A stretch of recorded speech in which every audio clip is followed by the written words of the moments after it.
Hello everyone, welcome to IQ tab. आज हम Indian polity Laxmikant का चैप्टर 16 जो कि इमरजेंसी प्रोविजंस को हम करेंगे। पहले 3 वीडियोस में हमने नेशनल इमरजेंसी और प्रेसिडेंशियल रूल को अच्छे से कवर कर लिया है। आज की वीडियो में हम फाइनेंशियल इमरजेंसी को कवर करेंगे एंड ये लास्ट टॉपिक है इस चैप्टर का। इसके बाद आपको इस वीडियो के एंड में आपको कुछ क्वेश्चंस मिलेंगे जिससे आपको अच्छे से अटेम्प्ट करने हैं। तो हम स्टार्ट करते हैं आज का टॉपिक।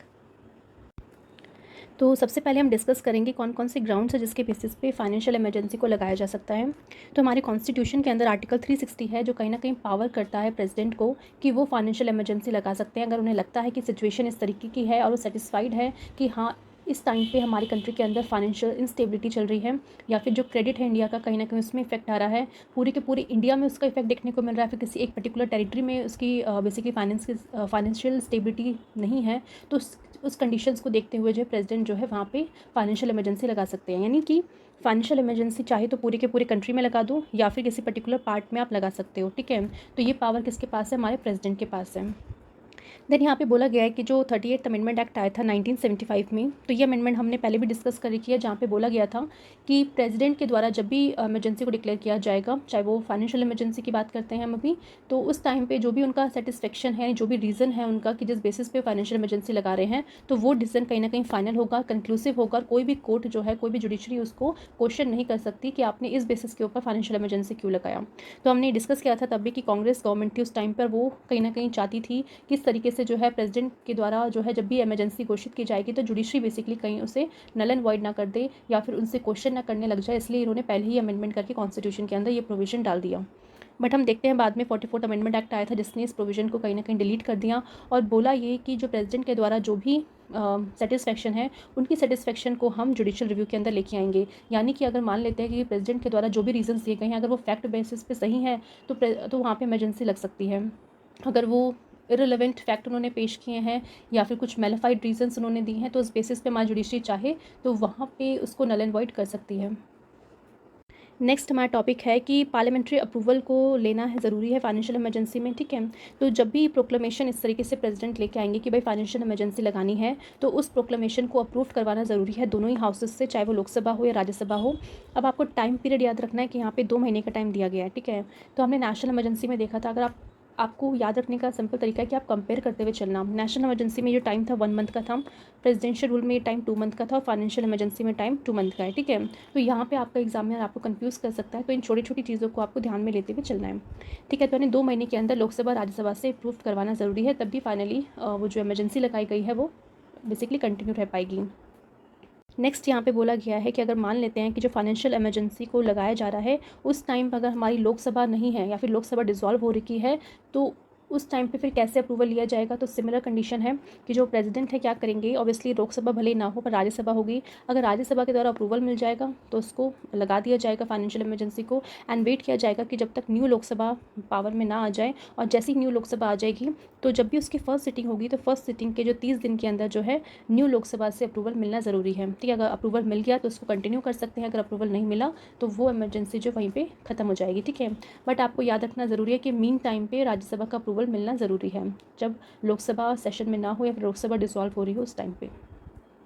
नेक्स्ट यहाँ बताया गया है कि अगर एक बार दोनों ही हाउसेस से मान लेते हैं, दोनों हाउसेस जो है पार्लियामेंट के वहाँ से ये अप्रूवल जो है बेसिकली पास हो जाता है तो फाइनेंशियल इमरजेंसी जो कंटिन्यू रहेगी इनडेफिनेटली टिल इट रिवोक्ड। यानी इसमें आप देखोगे कोई भी मैक्सिमम लिमिट यहाँ पे नहीं बता रखी कि कब तक करनी है। जैसे आपने देखा था नेशनल इमरजेंसी के टाइम पे भी कोई मैक्सिमम लिमिट नहीं थी, बस 6 महीने बाद आपको अप्रूवल लेना ज़रूरी था दोनों हाउसेस से।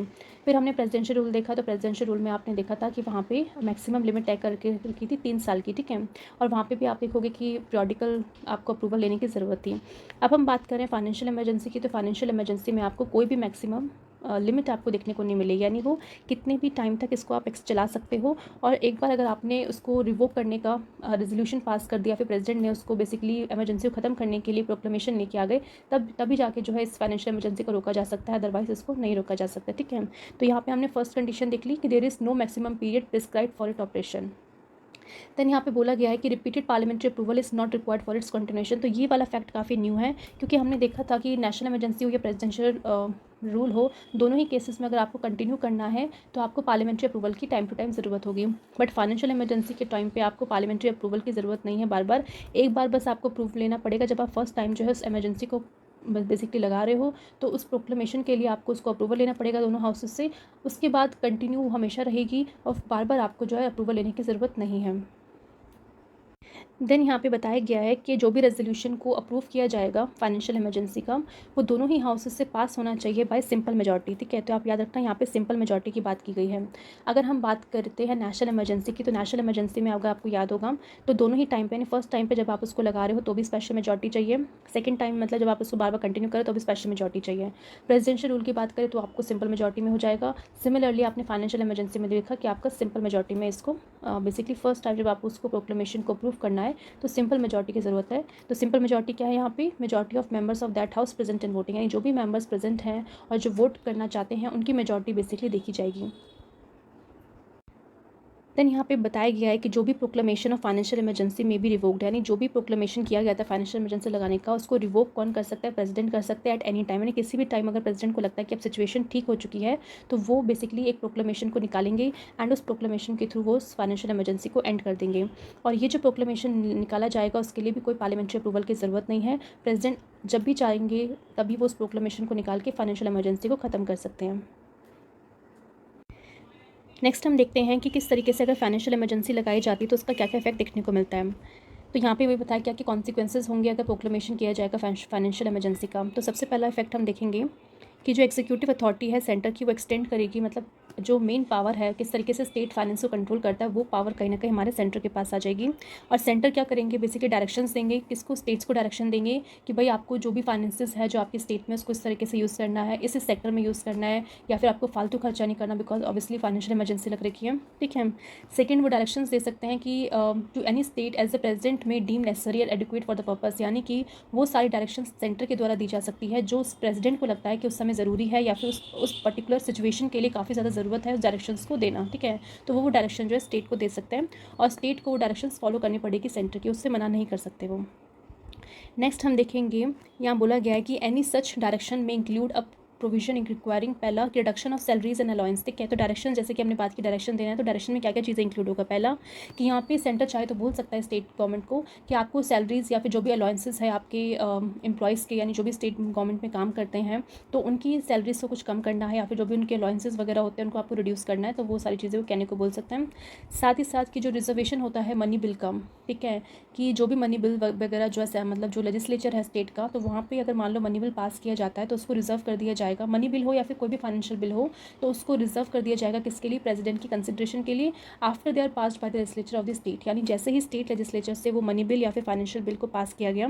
तो नॉर्मली क्या होता है, कोई भी बिल जब दोनों मतलब अगर वहाँ पे असेंबली प्लस काउंसिल है तो दोनों उससे पास होगा तो वो डायरेक्टली गवर्नर के पास जाता है। अब गवर्नर क्या करता है, अगर वो उसमें एसेंट देने के लिए वो है तो एसेंट दे देगा, अगर उन्हें लगता है कि सिचुएशन काफ़ी मतलब काफ़ी इंपॉर्टेंट बिल है तो उसके लिए प्रेसिडेंट के लिए भेज देगा ताकि प्रेसिडेंट उसको एसेंट दे सके। ठीक है, और यहाँ पे जब फाइनेंशियल इमरजेंसी लगती है उस दौरान अगर मान लो मनी बिल्स वगैरह जो उनकी असेंबली में आ रहे हैं वहाँ से पास किए जा रहे हैं तो उस दौरान जो मनी बिल होगा वो गवर्नर क्या करेंगे, उसे प्रेसिडेंट की कंसिडरेशन पर रख देंगे। तो यहाँ पे प्रेसिडेंट कहीं ना कहीं उस पर विचार करेंगे कि जो भी मनी बिल में उन्होंने डिमांड्स रखी हैं या फिर जो भी उस बिल में उनकी मांगे हैं किस तरीके से सही है, उस टाइम से करना ज़रूरी है, तो उस बेसिस पे वो डिसाइड करके अपना एसेंट देंगे।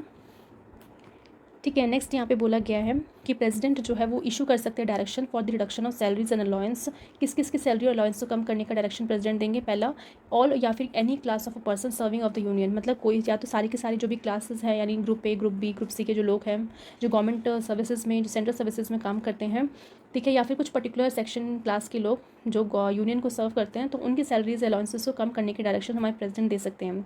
दूसरा डायरेक्शन दे सकते हैं कि जो भी जजेस है सुप्रीम कोर्ट हाई कोर्ट के उनकी सैलरीज को या फिर अलाउंसेस को कम करना है, बिकॉज ये सब इसलिए करना है क्योंकि देश में पैसों की दिक्कत है और इसलिए पैसों को जितना हो सके बचाना ज़रूरी है, तो इसलिए जो सैलरीज वगैरह होती है उनको कम कर दिया जाता है ताकि उस पैसे को कहीं ना कहीं से सेव किया जा सके और उस सिचुएशंस को कहीं ना कहीं तरीके से हम नॉर्मल कर सकें। ठीक है, और फाइनली आप देख सकते हो कि ऐसी कोई कंडीशन अभी तक हमारे जब से हमें इंडिपेंडेंस मिली तब से हमारे देश में अभी तक कोई भी फाइनेंशियल इमरजेंसी नहीं लगी है। इट मीन्स अभी हम इतने हमारा जो फॉरेक्स रिजर्व है वो इतना स्ट्रॉन्ग है कि अगर मान लो अगर हम अच्छे से प्रोडक्शन भी नहीं कर पाते तो भी हम अपने आप को सस्टेन कर लेंगे। तो ये सिचुएशन अभी आपने देखा भी होगा कि कोविड के दौरान जब सारी की सारी चीज़ें बंद हो गई थी, लॉकडाउन लग गया था, कोई प्रोडक्शन नहीं था, कोई मैन्युफैक्चरिंग नहीं हो रही थी, तो उस दौरान वो जो पैसा था वो फॉरेक्स रिजर्व से यूज़ किया जा रहा था। ठीक है, और कितने अच्छे तरीके से इसको हैंडल किया गया बहुत से लोगों का मानना था कि इंडिया में फाइनेंशियल इमरजेंसी लग सकती है, बिकॉज कोई सोर्स ऑफ इनकम ही नहीं आ रही थी कहीं से, उल्टा गवर्नमेंट का इतना खर्चा बढ़ रहा था कि जितने भी लोग हैं उनको कहीं ना कहीं से मतलब उनको खाना पीना देना है, उनकी हेल्थ का ध्यान रखना है, तो इन सारी चीज़ों के लिए पैसा तो ज़रूरत है, पैसा कहीं से आ नहीं रहा है। तो कोशिश ये की जा रही थी कि फाइनेंशियल इमरजेंसी लग जाए, बट ऐसा हो नहीं पाया, बिकॉज हमारा जो फॉरेक्स रिजर्व है हमारी बैंक आरबीआई के पास वो काफ़ी अच्छा था, जिसके कारण हम उस कंडीशन से बाहर निकल पाएँ। और आज की डेट में आप देख सकते हो हमारी इकॉनमी अच्छे से सर्वाइव भी कर पा रही है। एंड आपको यहाँ पे एक चीज़ और जानने की ज़रूरत है कि जो हाई कोर्ट या फिर सुप्रीम कोर्ट के जजेस होते हैं उनका ऑफिस इंडिपेंडेंट होता है, यानी एक बार अगर वो जजेस अपनी पोस्ट में अपॉइंट हो गई तो उनकी जो भी सैलरी उस टाइम होगी तो उसको आप चेंज नहीं कर सकते। सिर्फ एक ऐसी कंडीशन है जहाँ पे आप उनकी सैलरीज में थोड़ा बहुत मॉडिफिकेशन ला सकते हैं, वो है फाइनेंशियल इमरजेंसी। अगर फाइनेंशियल इमरजेंसी लगी है तो उस दौरान जजेस की सैलरीज जो होंगे उनमें रिड्यूस करना है, कितना करना है वो प्रेसिडेंट बेसिकली बताएंगे। तो यहाँ पे हमने देख लिया कि किस तरीके से जो फाइनेंशियल इमरजेंसी है उसका इफेक्ट देखने को मिलता है इन चीज़ों में। अब हम देखते हैं कि कैसे लोगों ने इसको क्रिटिसाइज़ किया इमरजेंसी को। तो यहाँ पे बेसिकली कहा जा रहा है कि during the operation of financial emergency, जब भी फाइनेंशियल इमरजेंसी लगती है तो कहीं ना कहीं सेंटर का कंट्रोल आ जाता है स्टेट की फाइनेंस के ऊपर, यानी स्टेट का जो भी फाइनेंशियल मैटर्स है उन मैटर्स पे कहीं ना कहीं सेंटर अपना कंट्रोल इस्टेब्लिश कर लेता है और उसके अकॉर्डिंग वो पर्टिकुलर लॉ बनाता है, फिर जो भी यानी किस तरीके से स्टेट का फाइनेंस करना है, कहाँ कहाँ चीज़ों पर उसे खर्च करना है वो सब सेंटर डिसाइड करता है। ठीक है, तो इस बेसिकली इस प्रोविजन के ऊपर हमारे जो एक एच एन कुंजरू करके जो हमारे मेंबर थे कॉन्स्टिट्यूशन असेंबली के, उन्होंने इस चीज़ के ऊपर ये कहा था कि कहीं ना कहीं जो फाइनेंशियल इमरजेंसी जो प्रोविजन को हमारे कॉन्स्टिट्यूशन के अंदर डाला जा रहा है वो एक तरह का सीरियस थ्रेट है हमारी financial autonomy of the state, यानी स्टेट की जो फाइनेंशियल ऑटोनॉमी दी गई है, यानी उनको ऑटोनॉमी दी गई है, इट मीन्स उन्हें आज़ादी दी गई है कि अपने फाइनेंसेस को किस तरीके से भी चाहें तो उसको उस मैटर्स को सॉल्व कर सकते हैं। तो कहीं ना कहीं ये जो फाइनेंशियल इमरजेंसी जो होगी वो स्टेट को कहीं ना कहीं उनको वो ऑटोनॉमी नहीं देगी, वो आज़ादी नहीं देगी कि किस तरीके से वो अपने फाइनेंस को करे। ठीक है, तो इस चीज़ के ऊपर जो है फिर उन्होंने बी आर अम्बेडकर जी से पूछा कि आपने किस बेसिस के ऊपर फाइनेंशियल इमरजेंसी को हमारे कॉन्स्टिट्यूशन के अंदर डाला हुआ है, क्योंकि ये फाइनेंस इमरजेंसी जो है हमारे सेंटर को ज़्यादा पावर दे रही है और सेंटर जब चाहे जो इस फाइनेंशियल इमरजेंसी को लगाकर स्टेट का जो फाइनेंसिस मैटर है उन मैटर्स को अपने हाथ में लेकर अपने हिसाब से काम कर सकता है। तो कहीं ना कहीं जो स्टेट की जो ऑटोनॉमी है उसके लिए खतरे में होगा ये। बट हमारे बी आर अम्बेडकर को आप देख सकते हैं उन्होंने इस तरीके से उसको जस्टिफाई किया कि भले ही हमारे कॉन्स्टिट्यूशन के अंदर डाला हुआ बट इसकी ज़रूरत है। क्यों ज़रूरत है? अगर आप जानते हैं कि 1930 में एक ग्रेट डिप्रेशन आया था, ठीक है, जो कि यूएसए में आप देख सकते हो काफ़ी सारी प्रॉब्लम्स हो गई थी, वहाँ की जितनी भी प्रोडक्शन है उनका जो भी कह सकते हैं मैन्युफैक्चरिंग है, जो भी सर्विसेज सेक्टर है, सब के सब काफ़ी प्रॉब्लम्स में आ गए थे। एंड उस दौरान जो है यूएसए ने उस चीज़ को रिकवर करने के लिए अपने मतलब जो भी पार्लियामेंट है उनका जो भी, तो वहाँ से उन्होंने एक एक्ट पास किया था जिसका नाम था national recovery act of United states. ठीक है, 1933 में ये एक्ट पास किया गया था और ये एक्ट कहीं ना कहीं पावर देते थे उस समय जो मतलब अमेरिका के प्रेसिडेंट को कि अगर इस तरह की सिचुएशन कभी भी आएगी तो उस समय किस तरीके से सिचुएशन को हैंडल करना है और जितने भी इकोनॉमिक और फाइनेंशियल मैटर्स हैं उन्हें किस तरीके से सॉल्व करना है। यानी उस समय अगर ऐसी सिचुएशन होगी कि जहाँ पे इस तरीके के ग्रेट डिप्रेशन आ रहे हैं, लोगों के पास पैसों की कमी है, तो प्रेसिडेंट उस समय कुछ डायरेक्शंस दे सकते हैं कि कैसे आपको फाइनेंसेस को यूज़ करना है, सैलरीज को कम करना है, या फिर कुछ खर्चे हैं उसको किस तरीके से यूज़ में लेके आने हैं, कहाँ कहाँ पे पैसा खर्च करना है, कहाँ नहीं करना। तो इस चीज़ से रिलेटेड उन्होंने एक एक्ट पास किया था। तो उस टाइम जब अमेरिका के लोगों को इस बात का मतलब ये चीज़ का पता चला और उन्होंने इस चीज़ के ऊपर एक्ट बनाया, तो कहीं ना कहीं ज़रूरत थी कि हमारे कंट्री के अंदर भी कॉन्स्टिट्यूशन में इस तरीके से प्रोविजन होना चाहिए जो कहीं ना कहीं हमारी कंट्री में अगर इस टाइप की सिचुएशन होगी तो उस टाइम पर हमारे जो प्रेसिडेंट हैं उनके पास एक पावर होगी कि वो भी इस तरीके से स्टेप्स ले सकते हैं, सैलरी को रिड्यूस कर सकते हैं ताकि फाइनेंशियल जो कंडीशन है उसको वापस से रिवाइव कर सकें। तो ये कंडीशन या फिर कह सकते हैं ये रीज़न जो बी आर अम्बेडकर जी ने कहा था जो कहीं हद तक जो है सही भी था। ठीक है, बट हम इस बात की हमें खुशी होनी चाहिए कि सेंटर ने इस चीज़ को कभी भी गलत तरीके से यूज़ नहीं किया और हमारे कंट्री में अभी तक फाइनेंशियल इमरजेंसी नहीं लगी है। ठीक है, और जबकि आप देख सकते हो 1991 में एक फाइनेंशियल क्राइसिस तक की नौबत आ गई थी कि हमारे पास पैसा तक नहीं था, फिर भी हमारी जो सेंटर है या फिर जो प्रेसिडेंट है उन्होंने फाइनेंशियल इमरजेंसी को कभी भी इम्पोज नहीं किया। उस समय किसी तरीके से लोन्स वगैरह लेके बाहर से पैसा उठा के या फिर जो भी हमारे पास मतलब उपाय था उस समय वो सब किया एंड वापस से हमारी जो इकॉनमी है उसको ट्रैक पे लेके आए। ठीक है, देन हम देखते हैं यहाँ पे क्रिटिसिज्म किया गया जो भी तीन हमारी इमरजेंसी है, जैसे कि हमने भी डिस्कस की थी, नेशनल इमरजेंसी, प्रेसिडेंशियल रूल और फाइनेंशियल इमरजेंसी, इन तीनों का क्रिटिसिज्म हमारा किया गया था कॉन्स्टिट्यूशन असेंबली के मेंबर्स के द्वारा। तो किस बेसिस पे क्रिटिसिज्म किया गया वो हम देखते हैं। सबसे पहले ये बोला गया कि जो हमारा फेडरल कैरेक्टर है कॉन्स्टिट्यूशन का वो कहीं ना कहीं डिस्ट्रॉय हो जाएगा, क्योंकि सेंटर और स्टेट के बीच में हम देख सकते हैं कॉन्स्टिट्यूशन में एक प्रॉपर डिस्ट्रीब्यूशन कर रखा है पावर्स का कि सेंटर अपने एरियाज़ में लॉ बनाएगा उसे एग्जीक्यूट करेगा, स्टेट अपने एरियाज़ में लॉ बनाएगा उसे एग्जीक्यूट करेगा। बट जब आप इस तरह की इमरजेंसी प्रोविजंस को कॉन्स्टिट्यूशन के अंदर डाल रहे हो तो आप एक जो फेडरल कैरेक्टर है कॉन्स्टिट्यूशन का उसको ब्रेक कर रहे हो, उसको डिस्ट्रॉय कर रहे हो और यूनियन को सबसे ज़्यादा पावर दे रहे हो। तो कहीं ना कहीं यूनियन अगर इतना पावरफुल हो जाएगा तो जो फेडरल कैरेक्टर है हमारे कॉन्स्टिट्यूशन का वो खत्म हो सकता है। देन यहाँ बोला गया कि जो पावर्स है स्टेट की, ठीक है, both the union and the units will entirely be concentrated in the hands of union executive, यानी कि जो हमारे पावर्स थे स्टेट की और जो यूनियन की बात की जाए सेंटर की, तो वो कहाँ पे किसके पास सबसे ज़्यादा, यूनियन एग्जीक्यूटिव, यानी जो हमारे सेंटर में जो भी रूलिंग पार्टी होगी उसका जो भी एग्जीक्यूटिव इन द सेंस जो काउंसिल ऑफ मिनिस्टर है, कैबिनेट है, तो सबसे ज़्यादा पावर जो है इमरजेंसी प्रोविजन की वो इन एग्जीक्यूटिव के हाथ में है। तो जब ये एग्जीक्यूटिव चाहे तो इस तरह की इमरजेंसी इम्पोज कर सकते हैं और सारी की सारी पावर जो है स्टेट की वो अपने हाथों में रख सकते हैं। तो ये भी कहीं ना कहीं सही नहीं है। नेक्स्ट यहाँ बोला गया कि जो प्रेसिडेंट है वो डिक्टेटर बन सकता है। अगर इतनी पावर आप प्रेसिडेंट को दोगे कि प्रेसिडेंट को अगर लग रहा है कि इस सिचुएशन में आपको नेशनल इमरजेंसी लगाना तो लगा सकता है, प्रेसिडेंशियल रूल लगाना चाहे तो लगा सकता है, फाइनेंशियल इमरजेंसी लगाना चाहे तो लगा सकता है, तो कहीं ना कहीं आप प्रेसिडेंट को डिक्टेटर बना दोगे।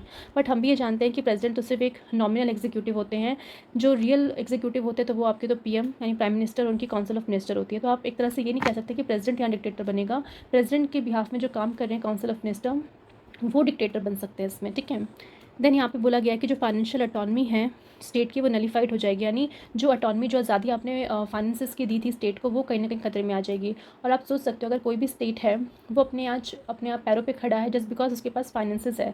अगर आप फाइनेंस ही नहीं दोगे तो वो स्टेट गवर्नमेंट जो अपना कैसे डेवलपमेंट करेगी, यानी बिना फाइनेंस के तो सरकार चल ही नहीं सकती। तो अगर आप वो ताकत भी उनसे छीन लोगे तो कैसे वो अपने आप को सर्वाइव कर पाएंगे, कैसे वो उस तरह से डेवलपमेंट लेके आ पाएंगे अपने स्टेट में। नेक्स्ट यहाँ बोला गया है कि जो फंडामेंटल राइट्स है विल बिकम मीनिंगलेस, यानी जब आप नेशनल इमरजेंसी लगा रहे हो, ठीक है, नॉर्मली नेशनल इमरजेंसी के दौरान आपके जो फंडामेंटल राइट्स है वो आपसे छीन लिए जाते हैं, तो अब वो कहीं ना कहीं मीनिंगलेस हैं। At result the democratic foundation of the constitution will destroyed. अगर आप फंडामेंटल राइट्स लोगों के छीन रहे हो तो जो डेमोक्रेटिक फाउंडेशन है हमारी कॉन्स्टिट्यूशन की वो पूरी तरह खत्म हो रही है, ठीक है। तो इन फैक्टर्स के बेसिस पे जो है हमारे एमरजेंसी प्रोविजंस को क्रिटिसाइज़ किया गया है। नेक्स्ट हम देखेंगे कि कुछ क्रिटिक्स हैं जिन्होंने अपने अपने क्रिटिसिज्म दिए थे इस इमरजेंसी प्रोविजन के ऊपर, तो हम इनको एक एक करके देखते हैं। सबसे पहले हम बात करते हैं एच वी कामत की। तो एच वी कामत जैसे कि हम जानते हैं कॉन्स्टिट्यूशन असेंबली के मेंबर थे। इन्होंने बेसिकली इसका क्रिटिसिज्म इस बात के लिए किया है कि अगर ये जो सिंगल चैप्टर है इमरजेंसी प्रोविजन का जो हमारे कॉन्स्टिट्यूशन में रख दिया गया है, ये कहीं ना कहीं हमारी जो स्टेट है, हमारा जो नेशन है, इसे टोटलिटेरियन बनाने के लिए कहीं ना कहीं काम करेगा, ठीक है। ये हमारे जो नेशन है उसको एक पुलिस स्टेट बना देगा जहाँ पे जो मेन पावर होगी वो आप देख सकते हैं किस तरीके से एक अथॉरिटी के पास देखने को मिलेगी। तो इस तरीके की चीज़ें होंगी तो कहीं ना कहीं जो हमने आइडियाज़ रखे थे अपने कॉन्स्टिट्यूशन के अंदर कि सबको जस्टिस मिलना चाहिए, इक्वालिटी मिलनी चाहिए, फ्रेटर्निटी मिलनी चाहिए, वो आइडियाज़ कहीं ना कहीं लोगों से छीन लिए जाएंगे। और जिस प्रिंसिपल के ऊपर हमारे कॉन्स्टिट्यूशन को बनाया गया था वो बेसिक प्रिंसिपल्स कहीं ना कहीं खतरे में आ जाएंगी, ठीक है। और ऐसे बहुत सी मिलियंस ऑफ इनोसेंट मैन हैं, वुमेन्स हैं जिनके राइट्स आप छीन रहे हो, उनकी लिबर्टीज़ आप छीन रहे हो इस इमरजेंसी को लगाते हुए। तो कहाँ तक ये सही है, ये बात बेसिकली इन्होंने कही है कि इस चीज़ बेसिकली नहीं होनी चाहिए थी। एंड उन्होंने ये भी कहा कि ये जो हमारे जो इमरजेंसी प्रोविजंस कॉन्स्टिट्यूशन में लिखे हुए हैं इसके द्वारा जो हमारे प्रेसिडेंट को इतनी सारी पावर्स मिल रही है, ऐसी पावर दुनिया के किसी भी प्रेसिडेंट के पास नहीं है जितनी पावर्स आपने हमारे देश के जो प्रेसिडेंट है उसको दे रखी है कॉन्स्टिट्यूशन के थ्रू। तो किस तरीके से आप डेमोक्रेसी को सस्टेन कर पाओगे, किस तरह से इंश्योर करोगे कि ये जो लोग जिनके पास इतनी पावर्स है वो इस पावर को सही से यूज़ कर पाएंगे, ठीक है। नेक्स्ट क्रिटिसिज्म किया गया है केटी शाह के द्वारा। इन्होंने बेसिकली कहा है कि ये जो पावर्स मिल रही है सेंटर को, ये सेंटर को कहीं ना कहीं इतना पावरफुल बना देगा दो चीज़ों के तहत। पहला कि वो एक या तो स्टेट से ज़्यादा पावरफुल हो जाएंगे, दूसरा जो लोग हैं, जो जनता है, जिन्होंने उनको बेसिकली चुना हुआ है, सेंटर में जो गवर्नमेंट आप बैठी है उनको इलेक्ट किया हुआ है, तो उनकी अगेंस्ट भी कहीं ना कहीं सेंटर के पास ज़्यादा पावर आ जाएगी। तो इस तरीके से अगर सेंटर के पास इतनी पावर आ जाए कि वो स्टेट को भी कुछ ना समझें और जो जनता है उसको भी कुछ ना समझें, तो उस दौरान हमारी किस तरीके से आप इंश्योर कर पाओगे कि जो राइट्स दिए गए हैं लोगों को, जो लिबर्टी मिली हुई है लोगों को, वो कैसे जो इंश्योर कर पाओगे कि वो सेफ़ रहेगी, ठीक है। बिकॉज कहीं ना कहीं तो होना चाहिए ना जो सेंटर को इस बात के लिए इंश्योर करे कि वो अकाउंटेबल हों, कि जो भी वो काम कर रहे हैं वो किसी को बताएं कि वो किस बेसिस पे कर रहे हैं, ठीक है। तो ये सब देख सकते हो कि इन लोगों का व्यू पॉइंट था। बट हम आज भी जानते हैं, इस बात से कोई डाउट नहीं है कि हमारी जुडिशरी जो इनको अकाउंटेबल बनाती है, कि अगर इस तरीके से आप देख सकते हो, अगर प्रेसिडेंट के द्वारा जो भी प्रोक्लेमेशन की जाती है, चाहे वो नेशनल इमरजेंसी की हो, प्रेसिडेंशियल रूल की हो या फाइनेंशियल इमरजेंसी की हो, उसके पीछे का क्या रीज़न है ये जानने का हक सुप्रीम को, मतलब जो भी हमारी जुडिशरी है उसको आपको दे रखा है। जुडिशियल रिव्यू की पावर जो है हमारी जुडिशरी के पास है। अगर उन्हें लगेगा कि जो पर्टिकुलर रीजन्स है वो बिल्कुल भी मेलाफाइड है, इररिलेवेंट है, तो वो उस टाइम जो है उस पर्टिकुलर इमरजेंसी को रोक सकती हैं, ठीक है। बट क्योंकि ये सारी जो डिबेट आप देख सकते हो ये तब की हैं जब हमारी कॉन्स्टिट्यूशन असेंबली में इमरजेंसी को हमारे कॉन्स्टिट्यूशन में डाला जा रहा था। तो उस समय के जो लोग जब वहाँ पे बैठे हुए थे असेंबली में, जब वो ये सब पे डिबेट कर रहे थे कि अगर हम इसको मतलब इस चैप्टर को अगर हम कॉन्स्टिट्यूशन के अंदर डालते हैं तो क्या क्या चीज़ें देखने को मिलेगी, कि सेंटर इतना पावरफुल हो जाएगा, ये हो जाएगा, तो ये उस समय की बात नहीं है। बट अगर हम एट प्रेजेंट देखें तो हमारी जुडिशरी इतनी पावरफुल है कि वो इन सब चीज़ों को देख सकती है और एक सही मायने में हमारी डेमोक्रेसी को इंश्योर कर सकती है कि उस डेमोक्रेसी को कोई भी पर्सन या फिर कोई भी ऐसा गवर्नमेंट जो कितने भी मेजॉरिटी में क्यों ना हो वो उसको ख़त्म नहीं कर सकता। नेक्स्ट हैं टी कृष्णमाचारी। इन्होंने बेसिकली कहा है कि इस तरीके से आप इमरजेंसी को हमारे कॉन्स्टिट्यूशन में ऐड करोगे तो इस तरीके से जो हमारे प्रेसिडेंट हैं और जो हमारी एग्जीक्यूटिव है यानी आपकी काउंसिल ऑफ मिनिस्टर कैबिनेट वगैरह है, इनको आप डिक्टेटरशिप बना रहे हो। भी कैसे डिक्टेटरशिप? Constitutional dictatorship. तो कॉन्स्टिट्यूशनल डिक्टेटरशिप का मतलब ये है कि आप उन्हें कॉन्स्टिट्यूशन के अंदर उनको इतनी पावर दे रहे हो, इस पर्टिकुलर इमरजेंसी के दौरान आप उससे इतनी पावर दे दोगे, वो पावर कहीं ना कहीं आप कॉन्स्टिट्यूशन के अंदर उन्हें मैंशन कर दोगे, तो वो एक तरह से कॉन्स्टिट्यूशनल डिक्टेटरशिप बन जाएगी कि सारी की सारी पावर प्रेसिडेंट और एग्जीक्यूटिव के पास होगी। वो अपने हिसाब से जो है इमरजेंसी को जब लगाएंगे और कब हटाएंगे, तो ये सारी चीज़ें जो है उन्होंने बात की। ठीक है, देन हम देखते हैं एच एन कुंजरू। उन्होंने कहा है कि जो स्टेट की जो फाइनेंशियल ऑटोनॉमी है इससे काफ़ी थ्रेट में आ जाएगी अगर इस तरीके से इमरजेंसी जो फाइनेंशियल इमरजेंसी अगर लगती है, तो उससे जो स्टेट की फाइनेंशियल ऑटोनॉमी उसमें खतरा आ सकता है। तो मतलब वही है, सब सेम पॉइंट्स ही आपको देखने को मिलेंगे। तो ये हमने जो 4 लोगों के बारे में डिस्कस किया, तो इन लोगों ने इस चीज़ को क्रिटिसाइज़ किया है कि जो इमरजेंसी के प्रोविजंस हमारी कॉन्स्टिट्यूशन में डाले जा रहे हैं वो सही नहीं है हमारी डेमोक्रेसी के लिए, हमारे लोगों के लिए और स्टेट के ऑटोनॉमी के लिए। ठीक है, बट हम यहाँ बात करते हैं बी आर अम्बेडकर जी की और सर अल्लादी कृष्ण स्वामी अय्यर है या फिर महावीर त्यागी हैं, तो इन लोगों ने जो है इसको क्रिटिसाइज़ ना करके इसके बारे में कुछ अच्छे पॉइंट्स दिए हैं। सबसे पहले हम बात करते हैं सर अल्लादी कृष्ण स्वामी अय्यर की। तो इन्होंने कहा है कि जो ये प्रोविजंस है इमरजेंसी के, वो एक तरह का लाइफ ब्रेथ है हमारे कॉन्स्टिट्यूशन का। ठीक है, कि ये हमारे कॉन्स्टिट्यूशन को ज़िंदा रखेंगे। बिकॉज अगर मान लो हमारी कंट्री में अगर बाहर से कोई अटैक हो जाता है या फिर हमारी कंट्री में कोई फाइनेंशियल क्राइसिस हो जाता है या फिर अगर कोई स्टेट कॉन्स्टिट्यूशन के हिसाब से काम नहीं करता है, तो वो फिर आप देश को बचाओगे कैसे? ठीक है, तो उस टाइम पे ज़रूरी है कि कोई ऐसी हो सेंटर में जिसके पास ये पावर्स हो कि वो सब चीज़ों को कंट्रोल कर पाए और हमारे कॉन्स्टिट्यूशन को सेव कर पाए, हमारे नेशन को सेव कर पाए। नेक्स्ट बात करते हैं महावीर त्यागी की। उन्होंने कहा था कि जो प्रोविज़न है, इमरजेंसी प्रोविज़न है, वो एक तरह से वर्क करेंगे एज अ सेफ्टी वॉल्व की तरह and thereby the help करेंगे in maintenance of the constitution को बचाने में काफ़ी काम करेंगे। ठीक है, तो मतलब सबका जो मेन मतलब जो मेन व्यू पॉइंट है सबका यही था कि हमारे देश को बचाने के लिए, हमारे देश की इंटीग्रिटी सोवरेनिटी के लिए काफ़ी ज़रूरत है कि इस तरीके के प्रोविज़न हमारे कॉन्स्टिट्यूशन के अंदर शामिल किए जाएँ। एंड लास्ट में आपके बी आर अम्बेडकर।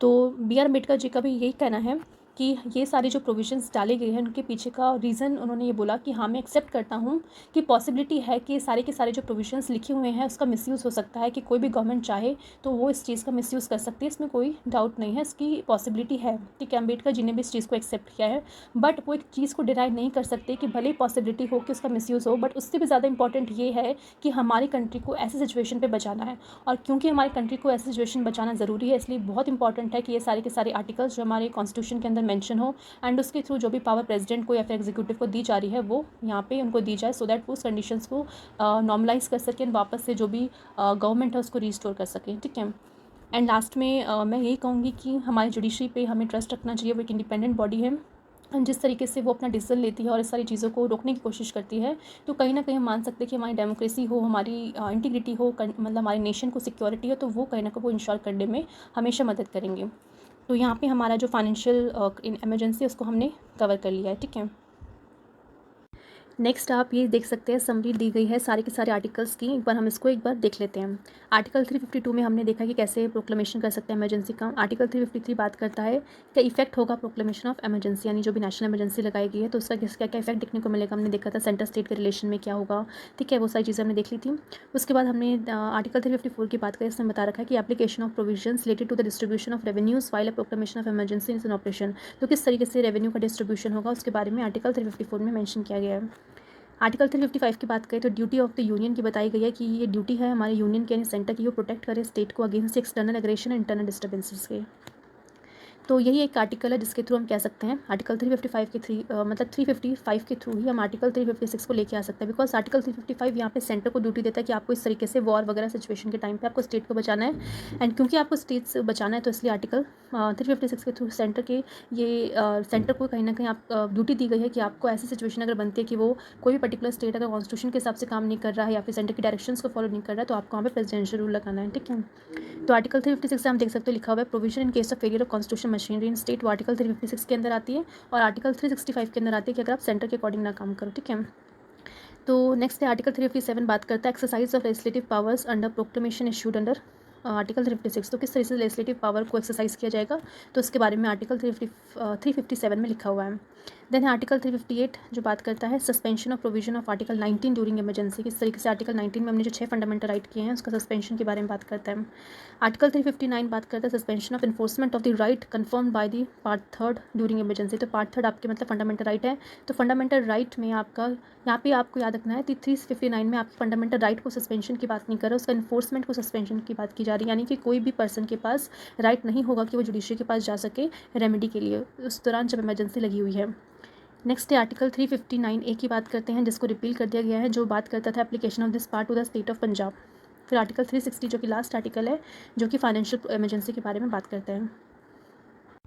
तो यहाँ पे हमने ये जो इमरजेंसी अच्छे से पूरी तरह से एक एक चीज़ डिटेल में डिस्कस करके ख़त्म कर लिया है।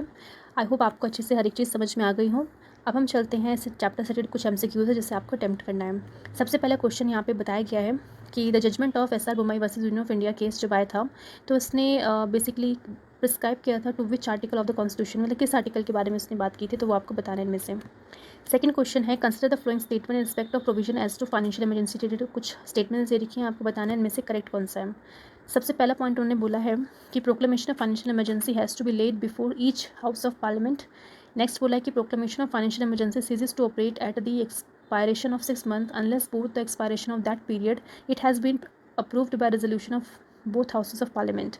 ठीक है, तो ये दोनों स्टेटमेंट को आप अच्छे से पढ़ना, उसमें से करेक्ट कौन सी है वो फाइंड आउट करना। थर्ड क्वेश्चन है कि which of the following is not automatically consequences of the proclamation of emergency. पहला है suspension of the enforcement of fundamental rights except those confirmed by Article 20 and 21. B. Extension of union executive power to the issue of direction to any state as to manner in which its executive power has to be exercised. C. है extension of the power of parliament to the making of legislation in regard to the items of the state list. D है suspension of article 19। ठीक है, तो इनमें से कौन सा ऐसा प्रोविजन है that is not automatically consequence नहीं है हमारी इमरजेंसी से रिलेटेड, वो आपको फाइंड आउट करना है। क्वेश्चन नंबर 4 है कि असर्शन एंड रीजन है, जहाँ पे असर्शन में बोला गया है कि proclamation of emergency can be issued by the president if there is imminent danger of war और एक्सटर्नल एग्रेशन और आर्म्ड रिबेलियन होगा, तो उस समय हमारे प्रेसिडेंट जो इमरजेंसी लगा सकते हैं। तो ये स्टेटमेंट करेक्ट है नहीं, आपको ये देखना है। फिर देखना है कि रीजन आर वो करेक्ट है या नहीं, जहाँ बोला गया कि the president can suspend the enforcement of the fundamental right during the period of emergency. तो पहले इंडिविजुअली आपको करेक्ट करना है कि दोनों करेक्ट है नहीं, देन आर उसका रीज़न है ए का या नहीं, वो आपको फाइंड आउट करना है।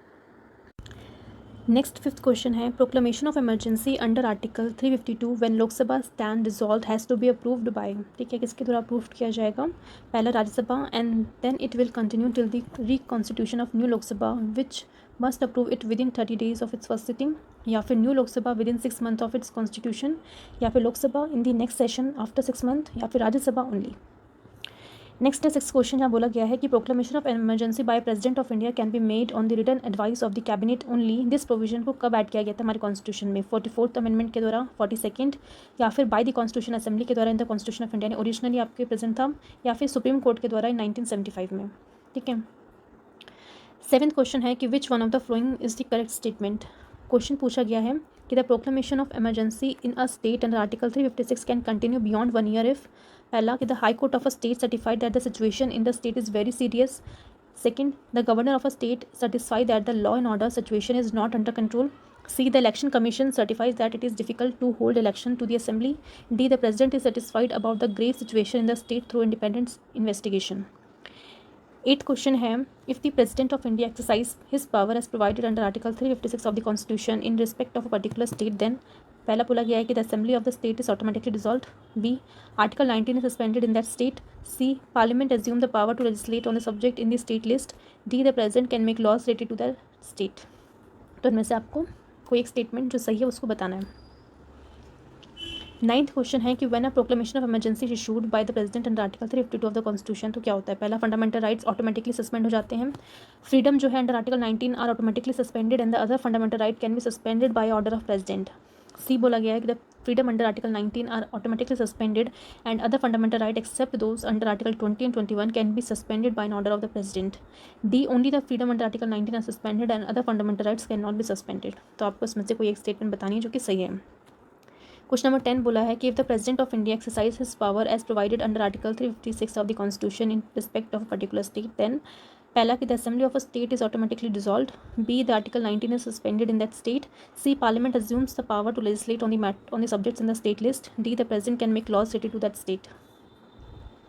11th क्वेश्चन है कि which of the following statement is the correct one. पहला कि the war, external aggression, internal disturbances and armed rebellion are the ground for proclamation of emergency.